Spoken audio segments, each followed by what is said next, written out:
Bonjour et bienvenue dans la Webmaster Academy. Ce soir, nous allons voir comment installer un WordPress sur son ordinateur local. Alors je vous dis à tout de suite.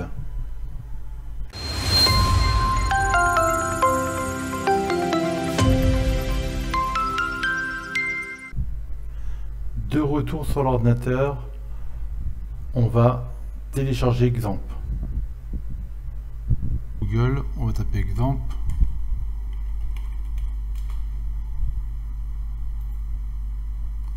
Et on a plusieurs versions.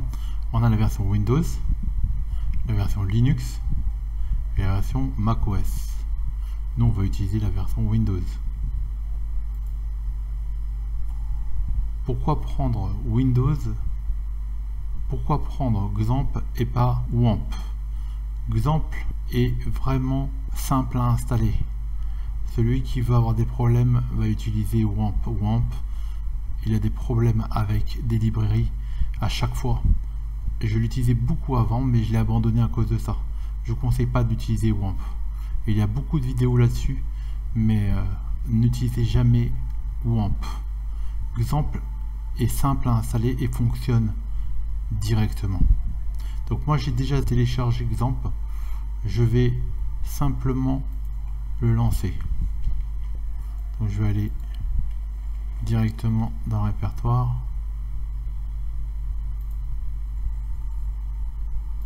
Je vais cliquer dessus.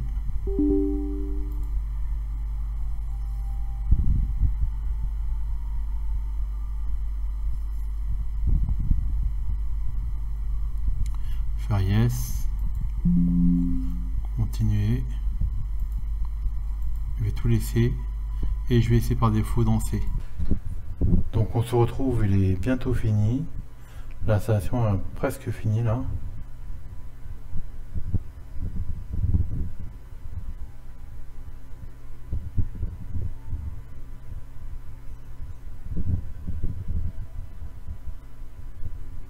Donc comme vous pouvez le voir, vous pouvez installer sur Xampp tout système de script qui tourne sur PHP, MySQL et Apache Server. Vous avez Joomla, vous pouvez mettre PrestaShop même. Ça voilà. Alors voilà, il demande si on peut démarrer le panel, je lui dis OK. Là ils veulent lancer. Voilà le panel. Ici on va démarrer que ce qu'on a besoin. On a besoin d'Apache et MySQL. Voilà, il est passé au vert. Voilà, MySQL passé au vert. Ok, maintenant qu'il est installé, on lance l'administration. Alors, en fait, c'est un petit peu ça embrouille un petit peu. Ça lance cette page là qui est en localhost sur le dashboard. Donc c'est sur votre ordinateur, vous lancez phpMyAdmin. Voilà. Donc là on est dans phpMyAdmin, c'est l'utilitaire qui va nous permettre de gérer la base de données. Donc là on va créer donc une base de données. On peut la créer dès maintenant et puis télécharger les fichiers de WordPress après. On va cliquer sur base de données. Là, j'avais déjà préparé des logins et des mots de passe normalement sur mon ordinateur dans le bloc-notes. Donc utilisez toujours le bloc-notes pour créer vos identifiants et vos mots de passe. Donc on va l'appeler WordPress.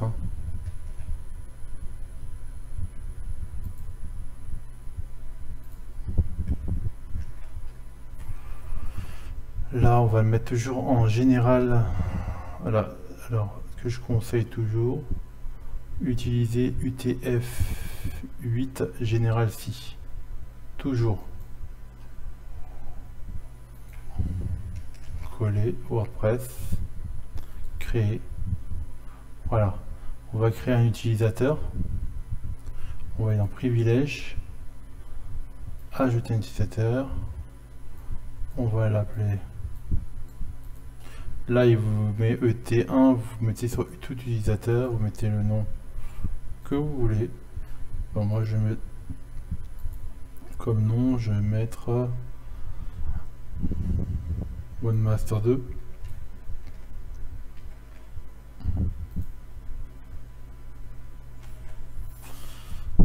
Alors, il y aura accès à tout l'hôte. Alors là, vous pouvez aussi limiter sur quelle table de l'hôte, comment sur cette hôte en local. Vous voyez, vous pouvez limiter ça. Mais comme il n'y a que nous qu'on on se connecte à ce serveur là, donc moi je liste par défaut tout l'hôte. Alors pour un mot de passe c'est très simple, on va en générer un. Voilà, il vous a généré un mot de passe, on va le copier et on va le coller.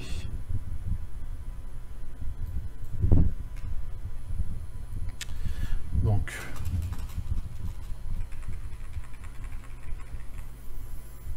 on va mettre nom de la base WordPress, ID utilisateur c'est Webmaster 2, mot de passe NDP, voilà c'est le mot de passe qu'il nous a donné ici. Et ici on va tout cocher pour donner les droits sur la base, sur les tables de la base de données. Ok, donc on exécute, voilà, on lui a donné tous les droits. Maintenant la base de données créée, on a un utilisateur qui a tous les droits.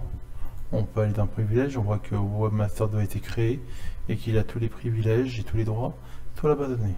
Maintenant, très simple, on va aller sur internet, on va marquer WordPress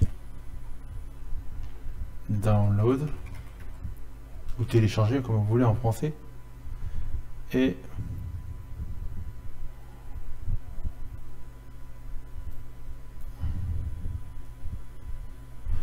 on prendra télécharger WordPress en français.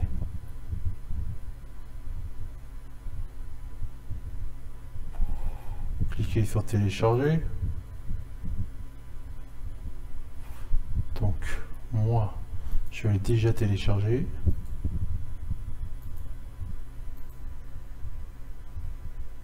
Je l'ai déjà ici. Donc quand vous le recevez zippé. Je vous conseille d'utiliser un utilisateur qui s'appelle WinRAR, de le télécharger et de l'installer pour pouvoir le dézipper.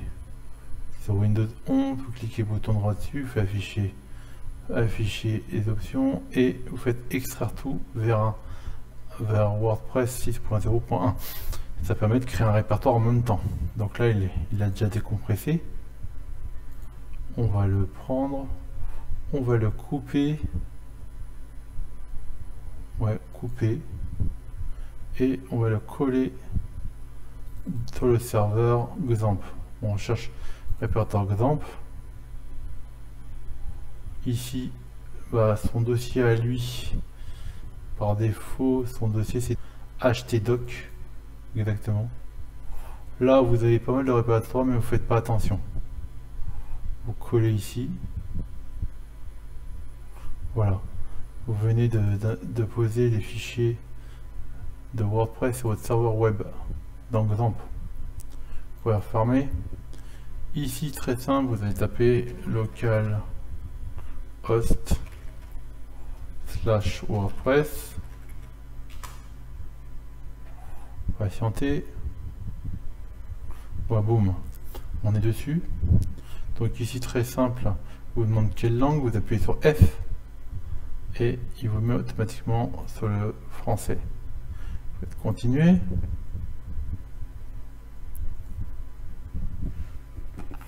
Là, il vous dit qu'est-ce qu'il y en a besoin pour créer le fichier wp config. Donc il me faut une base de données, il faut l'identifiant qu'on a créé, les mots de passe. On y va. Ici, on l'avait appelé WordPress. Donc WordPress. Identifiant, on l'a ici. Le mot de passe, c'est ce mot de passe.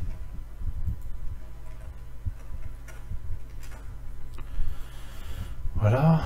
Ici, vous laissez toujours localhost pour des commandes local. Et ici, on va mettre autre chose que WP, parce que WP, tous les hackers du net connaissent ça par cœur. C'est les débuts des tables de la base de données. Donc on va lui mettre d'autres lettres. On va mettre au hasard X, F, G, T. Voilà. Envoyer. Voilà, on a fini, c'est fait. WordPress est installé. Ici, on va mettre un nom. Je l'appelle WP Formation. Donc là, on va redemander un identifiant en mot de passe pour l'administration. Donc on va mettre Webmaster 2 et comme mot de passe, on va mettre ce mot de passe là.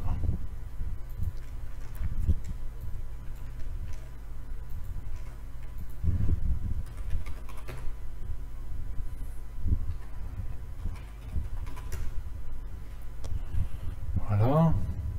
Ici, il va demander un mail. Je vais mettre mon mail. Ici, vous ne le cochez pas parce que sinon votre site ne sera jamais indexé. De toute façon, on s'en fout d'être indexé puisqu'on est en local. On lance l'installation.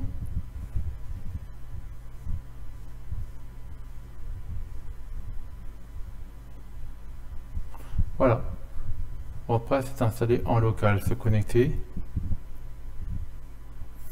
Là, bah, il faut, pour se connecter à l'administration, on va rejouer les identifiants et les mots de passe qu'on a créés. Donc on va faire Webmaster 2. On va cliquer sur souvenir pour qu'il se souvienne de notre mot de passe. Voilà, on est connecté à la version 6.0.1. Voilà. En général, moi ce que je fais, c'est que je supprime ces deux extensions qui servent à rien. Après, je vais dans Réglages. Et là, je mets le nom, le slogan, je mets la date. Dans Écriture, je vire tout en général ici, parce que c'est des trous de sécurité. Si vous laissez ça par défaut, vous pourrez avoir des problèmes. Donc ici, il faut tout virer. Dans Lecture. Donc là, ici, on laisse par défaut. Mais vous aurez ici à mettre une page par défaut. Vous verrez ça quand vous créez votre site. Dans Commentaires, bah, vous pouvez gérer les commentaires, mais là, je vous conseille de cliquer sur Commentaires, doit être approuvé toujours. Vous enregistrez. Média, je laisse par défaut, permalien, ici je mets toujours titre de la publication. Et voilà, tout est configuré. J'espère que cette vidéo vous a plu et vous a aidé à créer votre site en local. Si cette vidéo vous a plu, mettez un pouce bleu. Laissez-moi dans les commentaires si vous avez des idées d'autres vidéos. Et si vous avez besoin d'aide pour créer ou installer votre WordPress, je peux vous coacher ou faire une intervention à distance. Je vous laisserai mes coordonnées dans les commentaires. Si vous avez quoi que ce soit comme problème, n'hésitez pas à me contacter. Je suis Webmaster Freelance depuis 2007 et j'ai créé des centaines de sites internet. Donc, si vous voulez de l'aide, je suis là pour tout projet, que ce soit WordPress, site internet, problème d'hébergement, problème de nom de domaine ou autre. Je suis là pour vous aider.